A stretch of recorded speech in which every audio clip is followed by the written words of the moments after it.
ዛሬ የት እንዳለው ግልጽ ነው።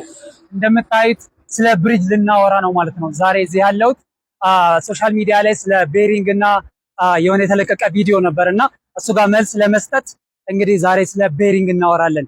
የቤሪንግን ጥቅም ከመናገሬ በፊት ግን እስኪ አንዴ ብሪጁን ታሳይልኛለህ ማለት ነው።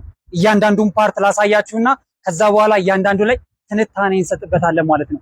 ይሄ የምታዩት ገርደር ብለን የምንጠራው ነው። የስላባችንን ሎድ የሚሸከመው የብሪጅ ዴካችን የምንለው ያኛው ነው። ከላይ ያለው ብሪጅ ዴክ ይባላል። ከሱ በላይ ምንድነው ቬሂክሎች የሚያልፉበት ቦታ ነው ማለት ነው። እሱ ወደ ትራንስፈር ያደርጋል። እዚህ ጋር ወደምትመለከቱት ገርደር ቢም ብለን ወደምንጠራው ሎድ ትራንስፈር ያደርጋል ማለት ነው። ወደዚህ ጋር ናልኝ ከውስጥ ቀርጸው ሁለት ገርደር ቢም ነው ያለው ይሄ ብሪጅ። በዚህ ጋር አንድ አለ፣ በዚህኛው ሳይድ ደግሞ አንድ አለ ማለት ነው። ስለዚህ ይሄ ዴክ ለነዚህ ገርደር ቢሞች ምን ያደርጋል ማለት ነው? ሎድ ትራንስፈር ያደርጋል ማለት ነው። እነዚህ ገርደር ቢሞች ደግሞ ሎድ ትራንስፈር የሚያደርገው እዛ የምታዩት ፒር ላይ ማለት ነው። እስኪ ዙም አድርገን እናሳይልኝ።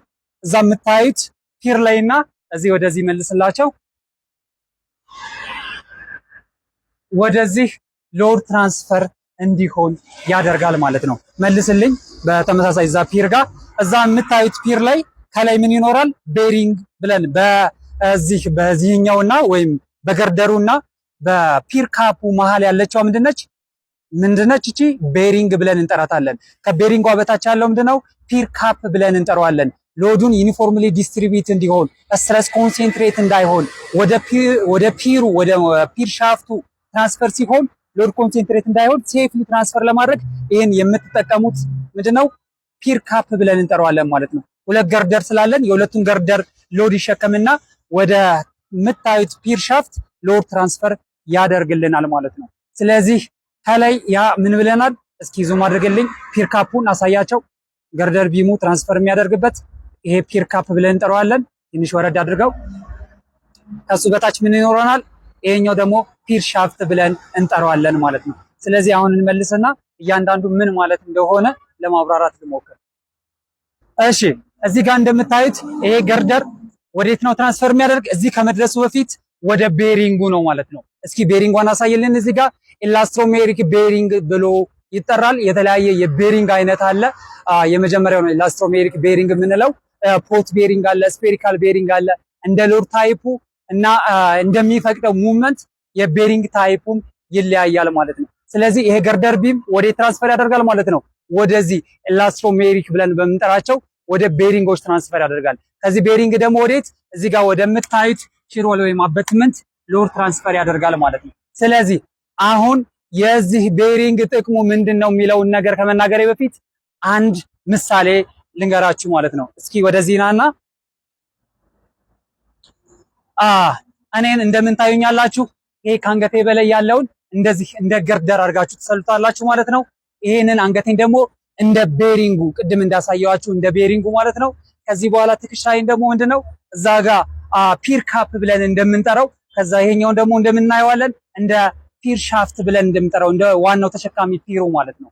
ስለዚህ እኔ ሲዞር ምንድነው የሆነ ዳይሬክሽን ለመዞር አንገቴን ነው እንደዚህ አያችሁ ተራ ሙቭ ማደርገው። ስለዚህ አንገቴ በሚፈቅድልኝ ልክ ምን አደርጋለሁ ማለት ነው። ይሄንን እዚህ ጋር ያለውን ገርደር ቢም ተሸክሜ ወይም ጭንቅላቴን ተሸክሜ ምን አደርጋለሁ ማለት ነው፣ እዞራለሁ ማለት ነው። ስለዚህ ሙቭመንት ይፈቅዳል ማለት ነው። ከዚህ በላይ ግን መሄድ አልችልም፣ አንገቴ ይሰበራል ማለት ነው። ስለዚህ ቤሪንግ ታይፑም የሚለያየው እንደዚህ ሙቭ የሚያደርግበት አቅም አንገቴን ወይም ራሴን የመሸከም አቅሜን ያክል ነው ማለት ነው የሚሆነው። የቤሪንግ ታይፖች የሚለያየው ማለት ነው። ስለዚህ ቤሪንግ ላይም ስመጣ ተመሳሳይ ነው ማለት ነው። ይሄን ሙቭመንት እዚህ ጋር ያለው ሙቭመንት ደግሞ ምንድነው? በቴምፕሬቸር ምክንያት በጋ ላይ በጣም ይሞቃል፣ ከዛ ክረምት ላይ ደግሞ ይቀዘቅዛል። ስለዚህ ምን አለ? ኤክስፓንሽን እና ኮንትራክሽን ይኖራል ማለት ነው። ቼንጅ ሌንግዝ አለ። ስፓናችንም በረዘመ ቁጥር ይሄ ሙቭመንቱ ምን ይላል ማለት ነው? ትልቅ ይሆናል ማለት ነው። ስለዚህ ፎርሙላው ምንድነው? ቼንጅ ኢን ኤል ኮፊሸንት አለ። የተርማል ኤክስፓንሽን ኮፊሸንት ሲባዛ በኤል ሲባዛ በቼንጅ ኢን ቴምፕሬቸር ነው ማለት ነው። ስለዚህ ይሄ ሌንግዝ በጨመረ ቁጥር ይሄ ሙቭመንቱ ምን እየሆነ ይመጣል ማለት ነው? እየጨመረ ነው የሚመጣው ማለት ነው። ይሄ ሙቭመንት እየጨመረ ነው የሚመጣው። ስለዚህ የዚህ ቤሪንግ ጥቅሙ ምንድነው ካላችሁኝ፣ ሙቭመንትን መጀመሪያ የሚመጣውን ቨርቲካል ሎድ ከዚህ ከገርደሩ የሚመጣውን ሎድ ሴፍሊ ወደ ትራንስፈር ያደርጋል። ወደዚህ ወደምታዩት አበትመንት ትራንስፈር ያደርጋል። ሁለተኛ በቴምፕሬቸር ምክንያት የሚመጣን ኤክስፓንሽን ሎንጊቱዲናል ኤክስፓንሽን ምን ያደርጋል ማለት ነው? እንደዚህ ሙቭ በማድረግ ምን ያደርጋል ማለት ነው? ሬዚስት አድርጎ ሴፍሊ ለዚህ ትራንስፈር ያደርጋል። እዚህ ጋር የሚመጣበት ምንም አይነት ጫና የለም። ሪጂድሊ ከዚህኛው ጋር ኮኔክት አልሆነም ማለት ነው።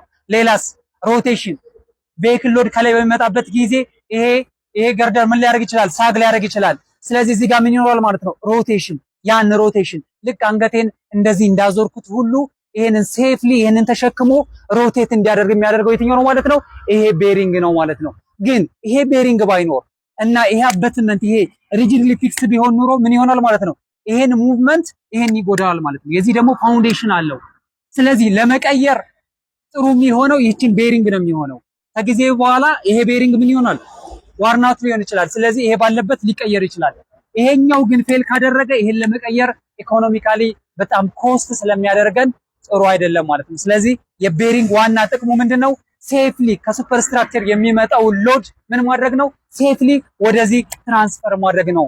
ሮቴሽንን አለው በማድረግ ሙቭመንትን አለው በማድረግ የሚመጣውን ቨርቲካል ሎድ ሴፍሊ ወደዚህኛው አበትመንት ምን ያደርጋል ማለት ነው? ሎዱን ትራንስፈር ያደርጋል ማለት ነው። ስለዚህ አንዴ አሳያቸው የቤሪንግ ጥቅሙ ይሄ ነው ማለት ነው። ቴንክ ዩ